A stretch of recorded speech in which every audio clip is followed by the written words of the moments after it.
Naku vintage Gabe Vincent, sinusubukan palang ibalik ni Coach JJ Redick. Pero bago yan, sunod naman na makakalaban ng Los Angeles Lakers na Philadelphia 76ers ay nagkamalas-malas na. Bukod kasi sa hindi paglalaro pa ng kanilang star player na si Joel Embiid dahil sa lefty management, na kung saan ay nagmulta pa nga dito ang Sixers ng $100,000 dahil sa hindi consistent na statement nila regarding sa health ni Embiid. Sinundan pa yan ng 3-game suspension dahil sa altercation nito sa isang member ng media. Habang si Paul George naman nakababalik pa lang galing sa kanyang nakuhang knee injury sa naging laban nila sa Atlanta Hawks noong preseason pa, ay hindi pa nga ito nakakaranas ng panalo sa kanyang unang dalawang laro sa Philadelphia 76ers. Ang masama kasi nito ay ang kanilang kupunan sa ngayon ang may worst record sa East na 1 win and 6 losses. Meron nga sa ngayon na 4-game losing streak ang kanilang kupunan.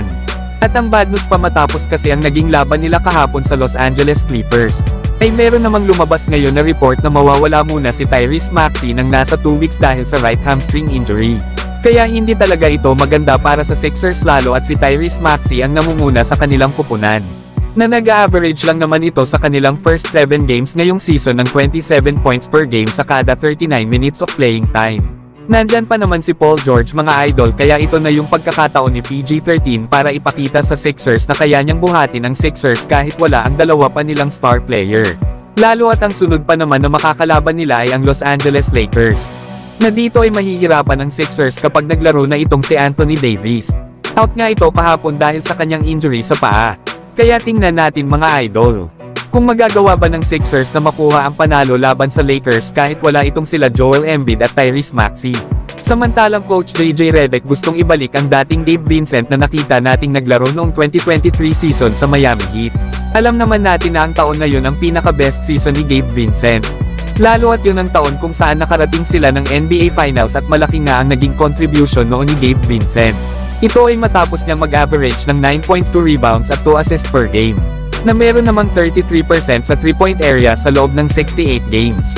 Pero pagdating ng playoffs ay tumaas ito sa 12.7 points, 1.4 rebounds at 3.5 assists. Meron pang ang isang game sa NBA Finals laban sa Denver Nuggets sa Game 2, na kung saan ay nakascore si Gabe Vincent ng 23 points at 8 out of 12 shooting nga ito pagdating sa field goal. Pero kahit anong ganda noon ng performance ni Gabe Vincent at ng Miami Heat sa NBA Finals noong 2023, ay tinapos pa rin ng Denver Nuggets ang kanilang series sa final sa Game 5. At pagdating naman ng free agency ay dito na nag-decide si Gabe Vincent na lumipat at mag-sign sa Lakers para sa 3 taong kontrata na may halagang $33 million. Kaso ay sa unang taon nito sa Lakers last year ay nagkaroon agad ito ng knee injury. Dahilan para 11 games lang itong makapaglaro sa buong season para sa Lakers. Kaya naman sa pagkakataon na ito ay gusto naman ni JJ Redick na subukan ang kakayahan ni Gabe Vincent sa rotation ng Lakers. Kaso sa first 8 games ni Gabe Vincent sa Lakers ngayong season ay nag-a-average lang ito ng 3 points at 1 rebound per game sa loob ng 18 minutes of playing time. 28% nga lang ito sa field goal. Pagdating kasi sa usapang depensa mga idol ay walang duda na mas better defender si Gabe Vincent kesa kay D'Lo. Pero syempre ay kailangan din naman ni Gabe Vincent na maging mas better pa ang kanyang mga numero na nagagawa sa opensa para sa Lakers. Sa lineup kasi ng Lakers sa ngayon ay umaasa lang ang kanilang kupunan sa kanilang dalawang superstars na sila LeBron at Anthony Davis. Nakahapon nga ay wala itong si AD ang kanilang number 1 scorer at defender. Kaya naman ay nahirapan ang Lakers laban sa Memphis Grizzlies na nagresulta ng kanilang pagkatalo.